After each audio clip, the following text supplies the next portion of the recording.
couple years ago, before I got into this world, I ran internship programs. Anybody ever worked with interns before? Ever hired interns before? Okay. So when you have interns, you're working with folks who don't know your world. Honestly, they don't really know much of the real world at all. They come into your company, they don't know who to talk to, what they're supposed to do, they don't know anything. And the first time I hired these interns, it was a disaster. We didn't have them set up for success. We didn't give them any tools they needed to succeed. So what we decided was to onboard them. We decided, wouldn't it be better, wouldn't people have more of a successful time with us if we gave them the tools that they needed? Very simple things, like this is where the copier is, this is where you need to bang on it when it doesn't work. And this is what I want to talk about with you today. We call it onboarding, but it's really helping people get started and helping set them up to be successful with what we're doing. Now, of course, we do have to address this elephant in the room that this is MicroConf Starter. A lot of us don't have ideas, a lot of us don't have products. Crazy to think about onboarding before you have something to onboard someone onto? I will argue, my thesis for our time today is that no, not only is it not crazy to think about this now, today, before you've even built anything, but doing it will give you a huge advantage because so many of your entrenched competitors, so many of the other upstarts will wait to do this. So many people will wait to do the things that you need to do for onboarding until they've actually done something. So we're going to talk about why people start using your product and then stop, to some of the talks earlier today, everyone who buys a course and then never actually reads it. Same thing happens with software. People come in, then they leave. They don't do anything. Why? We're going to talk about the information that you need to send people emails to bring them back into your product. We're going to talk about how to turn that information into emails. So it's a little bit copywriting, a little bit user research, a little bit customer success, because that's what onboarding is. It kind of touches on all of these different elements. So when we think onboarding, a lot of times we're thinking about something like this. These large, complicated, branching logic trees. They're one component of onboarding. You have your in-app messages, you have your demos. But when people leave your product and you want them to come back, you send them emails that are on something like this.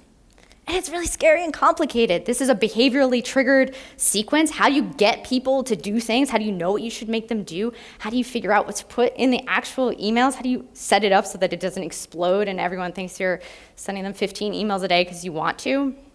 By mistake, there's a lot that can go wrong. It feels like this. It feels like poking your eyeballs out to get the information to solve the problem.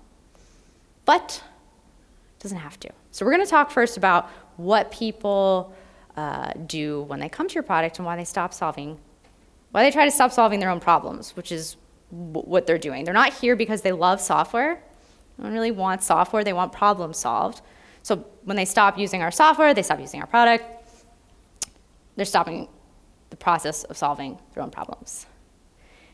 And I will argue that the biggest reason for this is the mismatch between the journey that your customer expects to take and the one that we force upon them. So this is what we expect when we learn anything new. You want to learn calculus, you want to learn copywriting, you want to learn how to do advanced mountain climbing. It's like climbing a mountain. You start at the bottom, you're unhappy, and you're going to get to the top, and it's going to be hard. It's not easy to climb mountains, but we do it anyway. And when things are going well, when we're having these tiny wins, these little successes, we're feeling like, okay, maybe there's a nice little view over there. We see some floral and fauna, and things are going well. We're making progress, and we keep going forward because we're making that progress. And eventually, we get to the top of the mountain. There's a great view. But this is what most of us do. The mountain has cobras, and there's some scary clowns, which is probably the scariest thing you can see on a mountain, right? There's a scary clown. And what happens is that when we have this kind of experience, what we're doing is making it harder for people to solve their problems. We do things that actively make it more difficult for people to get started and throw up these roadblocks. We're going to talk about some of them. I call it hidden work. The reason I call it hidden work is because we saw the map or the mountain where there's the work that people expect to do. You may make your new customers, whether they're software or info product customers, do more work that is not essential to helping them solve their problem. So when you force them to stop and figure out how to do it, when you just dump them in without any help, even if it's a book and it seems like it has some help, when you're forcing people to become more of an expert on your product than you might even be before they can even get started and do the first thing, this is all hidden work, and we want to get rid of it. So we're going to talk about, I'm going to show you 3 examples, I think that's what's coming next, pretty sure that's what's coming next, of emails that you may have gotten in your inbox, emails that may be the reason that you think email doesn't work, email's bad, email's dead, email's something we shouldn't do. Because there's a lot of ways that you can send emails to people that create all this extra work. And this is part of the product-centric work. Later on, we're going to talk about all that internal work that stops people from solving their own problems. So this is easier. I call this one the vacation photos approach. It's like holding someone hostage. So when you're starting to think about your new customers, you may not have your product yet, you may not even be at that point, but if you are, I want you to think about how you can make it easier to get started than forcing someone to watch a 22-minute overview of your video. How many of you have sat down and been invited to watch a 22-minute video and have watched the whole thing start to finish? Okay, and yet, this is a chat I had with a text analysis tool. I'm looking for a text analysis tool. If anyone has any good recommendations, let me know. And this was the best help I could get. I was like, go watch this 12-minute video our user made. Go watch this 22-minute video that we have. No one could tell me how to upload my data so that I could get it into the product. That's all I wanted to do, and this is the only answer. So when we create these onboarding experiences, when we don't make it easy to get started, it's like making someone watch your vacation photos before you let them eat the deviled eggs. That's the analogy. It's like the old-timey thing. We don't do it anymore. We put everything on Facebook. There's also the too much too soon approach. So when we send people emails and we say there's each one of these blue bars is a call to action that I have blacked out. When we send people emails that ask them to do a lot, lots of times they do nothing. There's a lot of excellent studies on decision fatigue and choice overload. We won't spend too much time on it. But when you give people lots of options, that does not increase the likelihood they will take you up on them. And this is the worst one of all. When you sign up for a new product and someone says, hey, how can I help?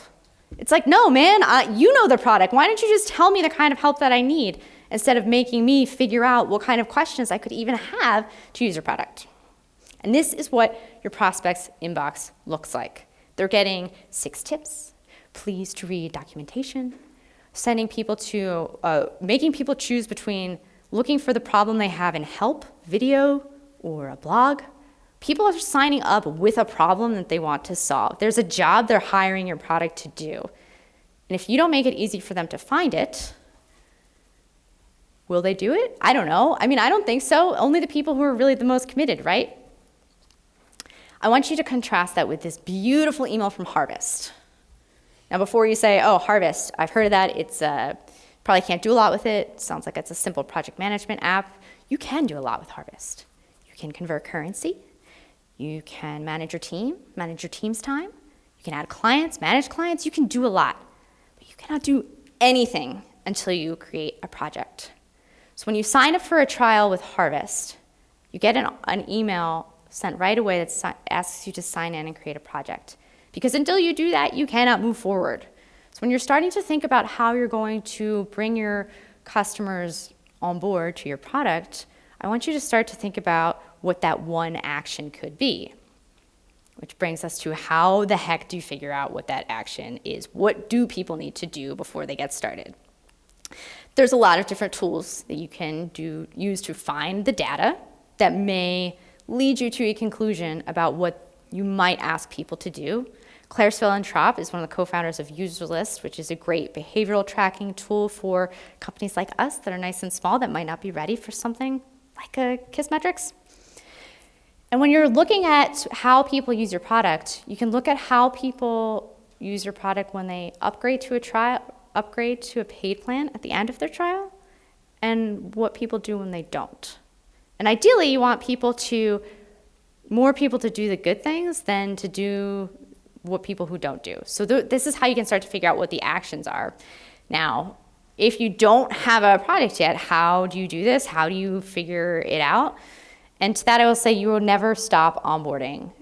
You will never stop optimizing. You'll never stop looking at how people are using your product. And this is one of those unfair advantages that you have now, starting today, being able to say, we have our product, we have an idea of how people might use it, our initial first steps, what they might be, but we're not going to stop and say, this is how it always has to be, this is the definite next path, we're going to set up our onboarding and leave it and forget it the way that many folks do. This is a very overlooked part of, called the customer conversation. I don't like the funnel. So when you start to say, okay, what might we ask people to do, you can start to get into a mindset where you're going to be experimenting and giving people multiple paths forward.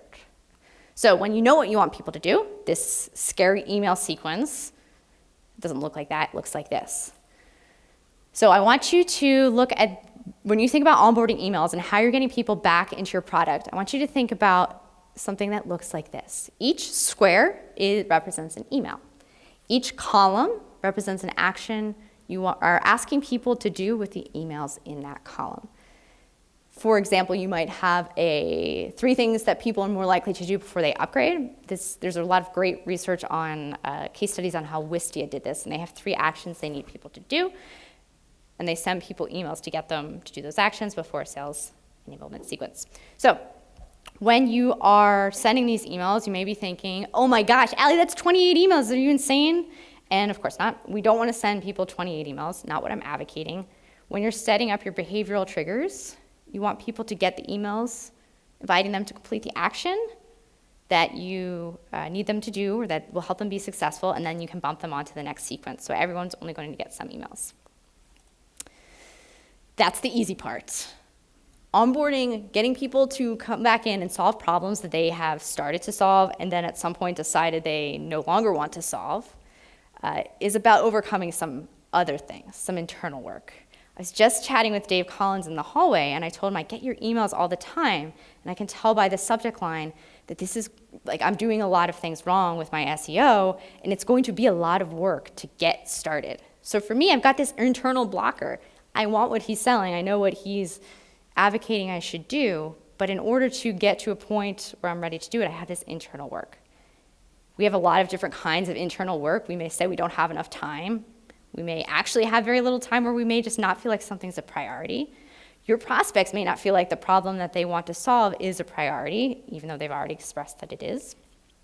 They may get distracted. I know I'm always about 3 clicks away from serious eats and stocking my pantry and coming up with new recipes. So we have all these different things that that's happening in people's internal psyche that we need them to overcome so that they can be successful, so we can help them get on board.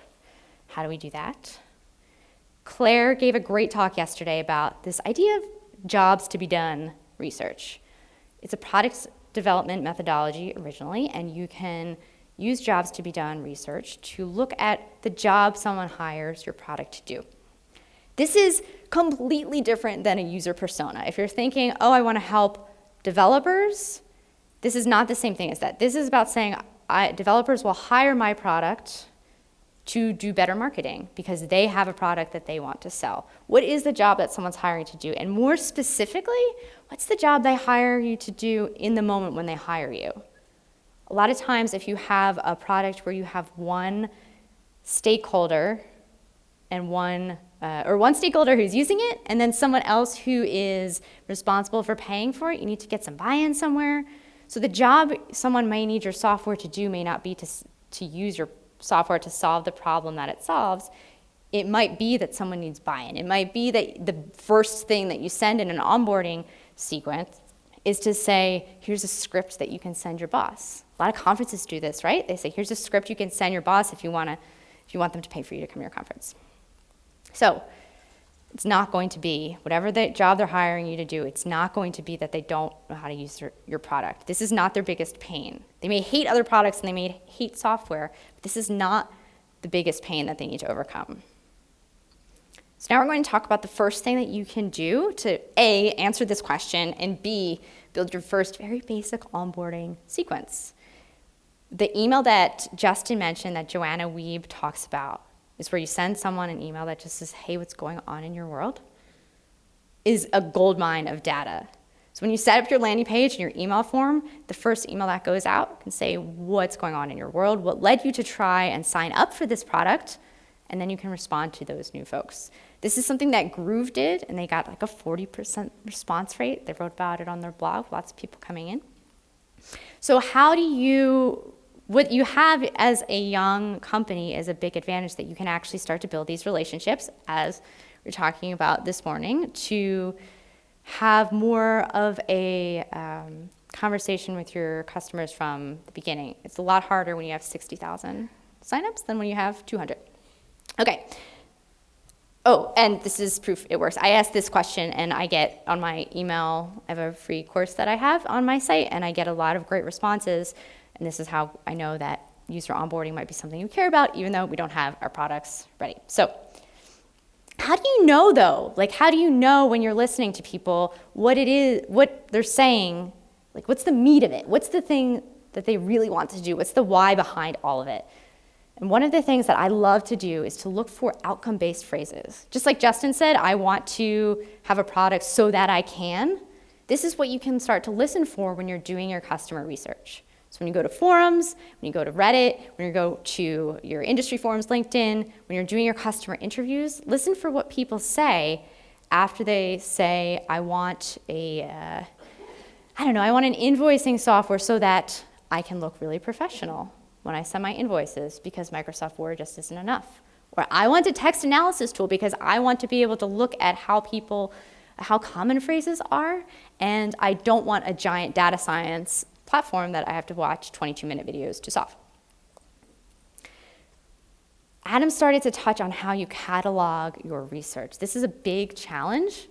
Where do you put it all? These are 3 tools that I recommend. AirStory is free writing software by Joanna Wiebe. You can use it to clip all of the research that you find when you're out in the web, and you can use it to write whatever you're going to need to write. NomNom is a tool that you'll use if you already have a product. You can aggregate customer feedback, and you can do searches for outcome-based phrases after people have already been talking to you on Zendesk or Drift.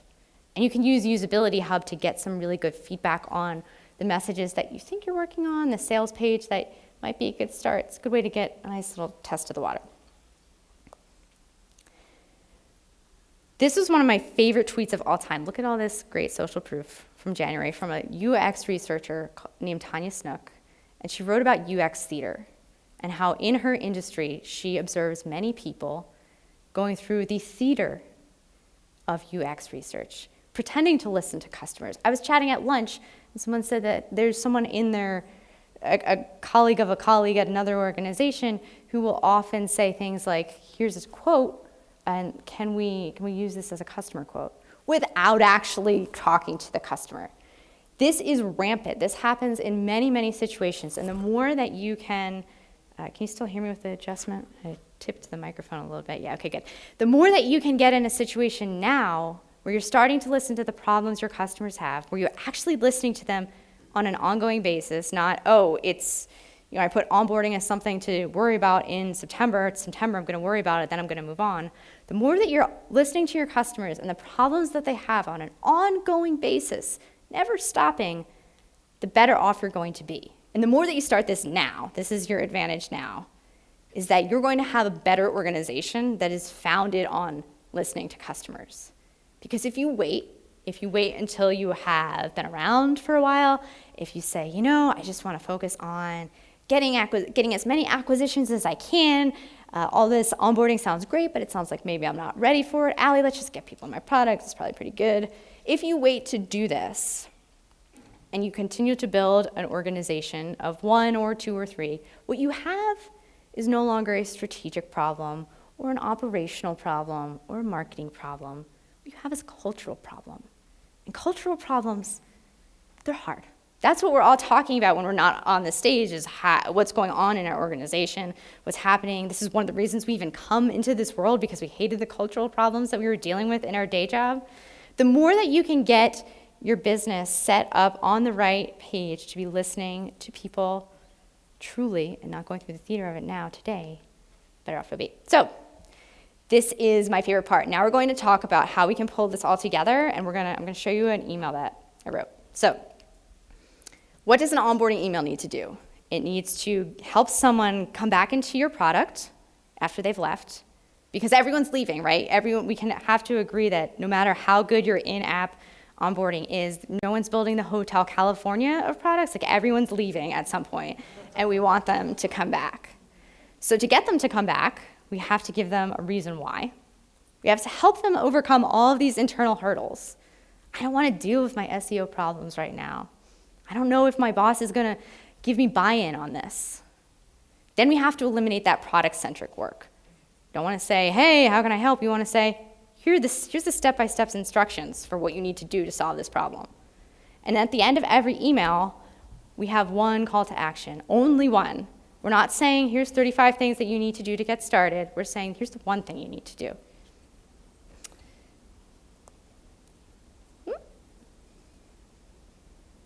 In copywriting terms, we might call this message matching at the top, where we're matching the exact phrases that our customers have used. Voice of customer data, so when you're doing your research and you're listening to people, you're seeing what people say, you're getting those exact phrases. Those are giving you gold insights into what people are thinking. Then the instructions, then the call to action. Okay, great. So this is a fictional product I have fictionally developed. Fans of the real show Arrested Development may recognize the very common industry problem for banana stand owners, which is that it's hard to keep track of inventory, because not all banana stand employees have the most excellent counting skills. One banana doesn't always equal a buck. So I fictionally did some research, and I fictionally invented this fictional product called Banana Blaster. And the problem that it solves is that you can know where all your bananas are. You know how many bananas you have at all time. But the job that banana stand Mr. Managers hire me to do is to make sure that their employees are all on the same page with how much counting is involved, with whether a banana equals a buck. So training is really important. So when we're designing our onboarding experience, I'm not inventing in my own head, like, oh, okay, why don't we walk you through all the features that we have. I'm not saying, here's the sales data, here's the purchasing, here's the inventory. I'm saying, I know that the main reason you're here is because you need help getting your employees trained up. So when we put this in an email, we want to start at the top. Yeah, start at the top. So the hardest thing about running a banana stand is you have to keep track of your bananas. If your whole team's trained easier, it's going to be easier. If your whole team is trained the same way, it's going to be easier. We're joining the conversation that's happening in someone's head right from the very beginning, and then we're going to give them instructions. Here's how you can help your employees get started. Here's some pre-written training materials. We learned from our customer research that it's not enough to have an onboarding experience that says, here's the training section. We have to say, here's how you actually use the training section, get your employees to read it. And then one call to action. Send those pre-written docs to your team. And here's what the email looks like. So we start at the top. We've got our subject line is the top of our email. And this is exact phrase message matching from our fictional product research, where our Mr. Managers say, why can't my employees count? This is a big problem. We say, no, there's a lot of turnover, and you never know if you can really trust your employees. We're acknowledging that this is a real pain. We're calling out the pain, we're acknowledging it, and we're saying, okay, we've got this new thing you can do. This is how you can train team members. It's called Banana Math. And then right in the email, we're going to put screen grabs that show us how to use the product. So we're not going to make people go watch a 35-minute video. We're going to just tell them how to do it. How you actually deliver your instructions will depend on what you learned during your research. Val Geisler on Jane Portman's UI Breakfast podcast mentioned a study. I know it's like my cousin's uncle's brother's sister. Mentioned a study where they found that people who read a newsletter read it on the subway in New York City. And if you send them a link to click on anything, they're not going to be able to read it on the subway. So you need to know how your customers are interacting with your product, and it may be that you just need to put all the information in the email. Maybe you send them a link. Okay. So does this work? Is it real? My clients ask me this all the time. They want to know, does this work? Is this the way to do it? And the truth is that you could probably run 150 onboarding experiments before you get to those real measurable wins when you're a large organization. When you have that testing culture and that testing infrastructure in place, you can keep running experiments and keep learning. But when you are young and when you're starting out, the most important thing that you can do is think about onboarding as helping people get started.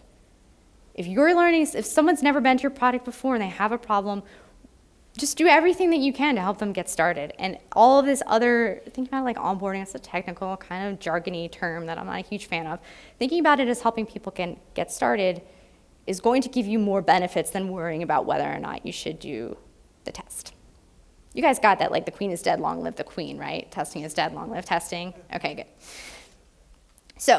But I am going to give you some results. Joining the conversation happening in your customer's head works.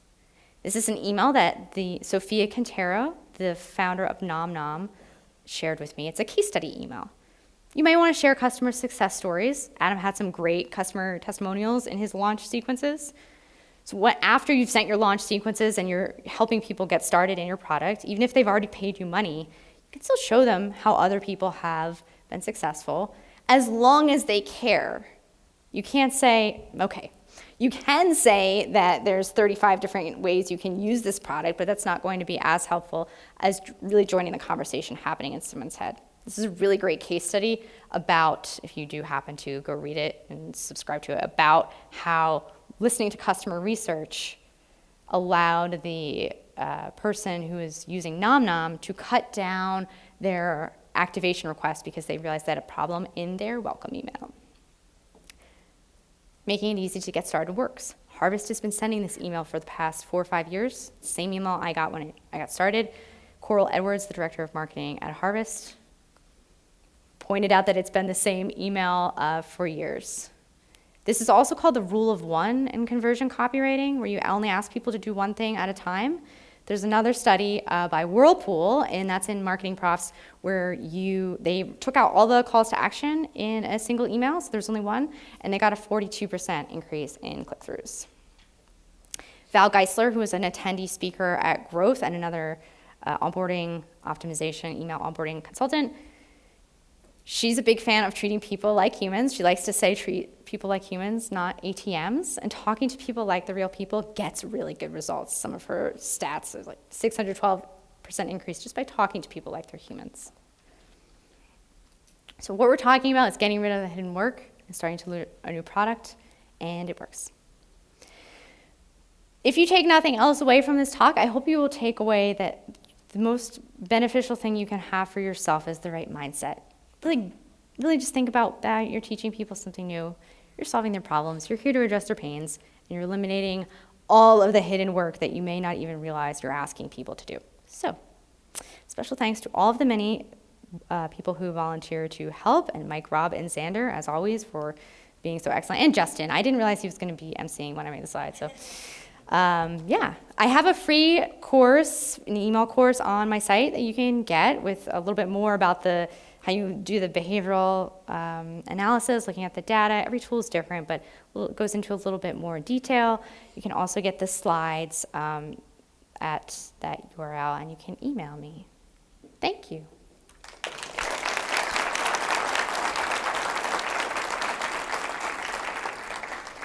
All right, great talk, Alli. Who's got a question for Alli? Put up your hand, nice and tall. We'll try to get to a few of these.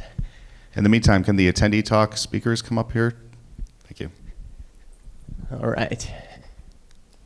Hey, Alli, thanks. Great talk. Sure, I have a question. So obviously when you're bootstrapping something, it's all about trade-offs, like what you put your time and effort into development or whatever. So do you have any advice for deciding what is sort of good enough for now that you can then build on later when you're when you're building onboarding, like how you do that incrementally versus just the perfect version of it? So the slide with the squares. Yeah, thank you. I call it the top of the sequence. So I would never recommend saying no emails is your starting point, no help is your starting point. You're always going to be strapped for time. If it's a matter of waiting to launch an extra week or two and having 4 emails, I would say definitely do that. If it's a matter of waiting to launch a month and a half so you can get your 28 emails, okay. So I call it the top of the sequence. It's not ideal. It's where you're sending emails out based on the actions that you're hypothesizing are most likely the ones that people will take. and you're tracking a lot of data on whether or not people actually take those actions, whether or not that's what people tend to do. So if right from the moment you launch, if you can have that as a starting point. I also recommend the what's going on in your world email. I wrote an article about that email in particular, and Joanna Wiebe and Lance Jones at AirStory sent this email out when they were first launching, just saying, hey, what's going on in your world? And they got a ton of valuable data. So that's like the micro place. You can have your beta and still have this one email. And then once you've got like a little bit of data at the top of the sequence, and then moving into the larger one later on. This, please. So do you mean starting off with like the first email in the sequence for each action? Or just Yeah. Focus on the each one email for each action. Now, and then you drill down. Now, the reason that I recommend this, and this is something that I go back and forth with myself, maybe at the next MicroConf we can have some email marketers like go head to head in a conversion copy sequence battle of what we should do.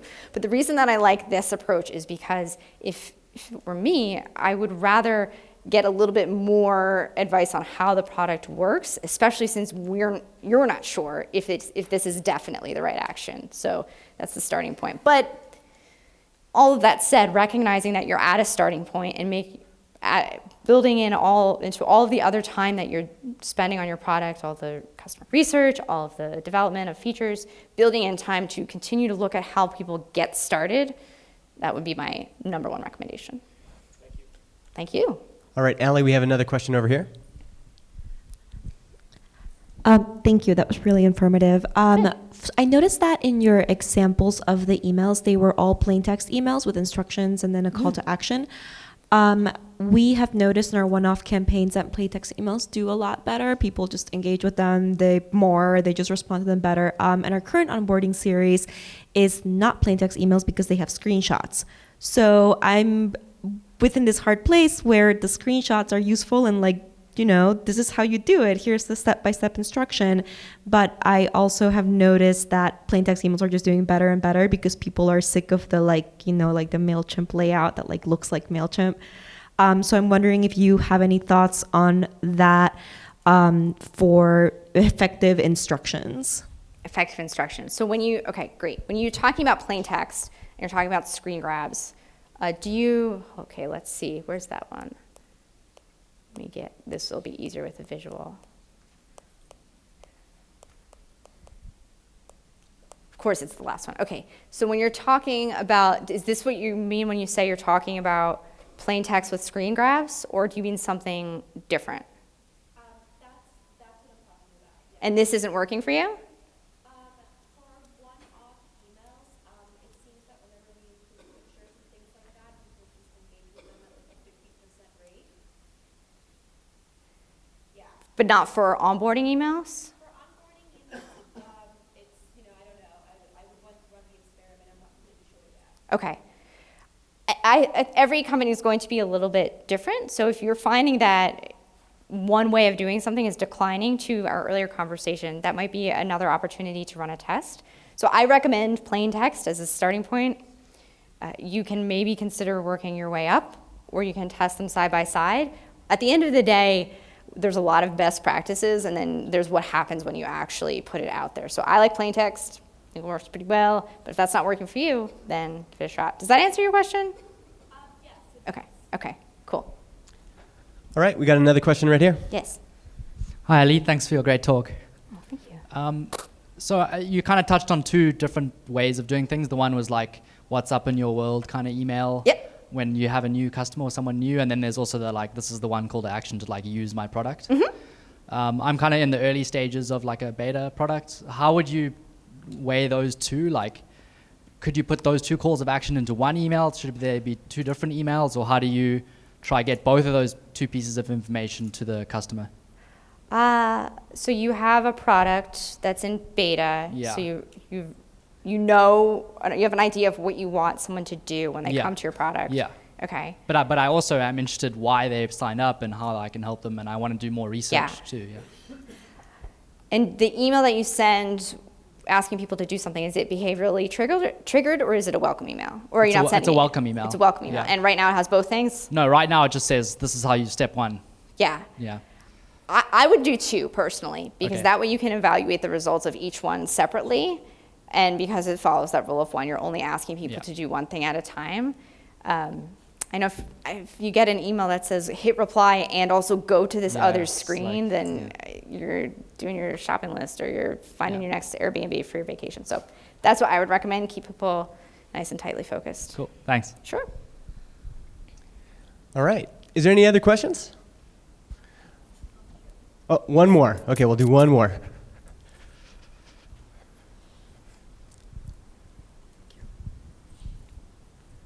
Hi. Hi. Great points.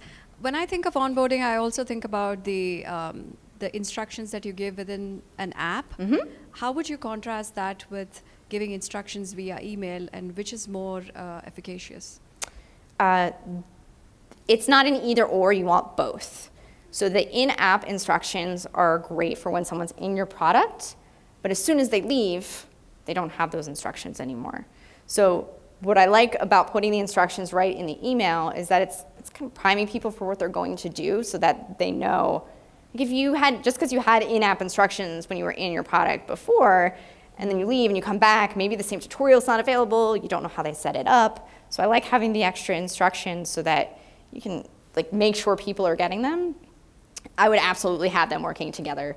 The second thing is that very often an in-app tutorial happens when you sign up. I don't know about you guys, I do a lot of late night reading and I sign up for trials at midnight when I'm not ready to actually start using the product. I just kind of sign up for it because I know in the morning I will have forgotten that I was reading this article by this cool person. So what happens to me then? Where does the information go? So you want the in-app tutorials, but you also want the emails. Does that answer? Perfect. Thank you. Sure. All right. Thanks so much, Alli. Thank you, everyone.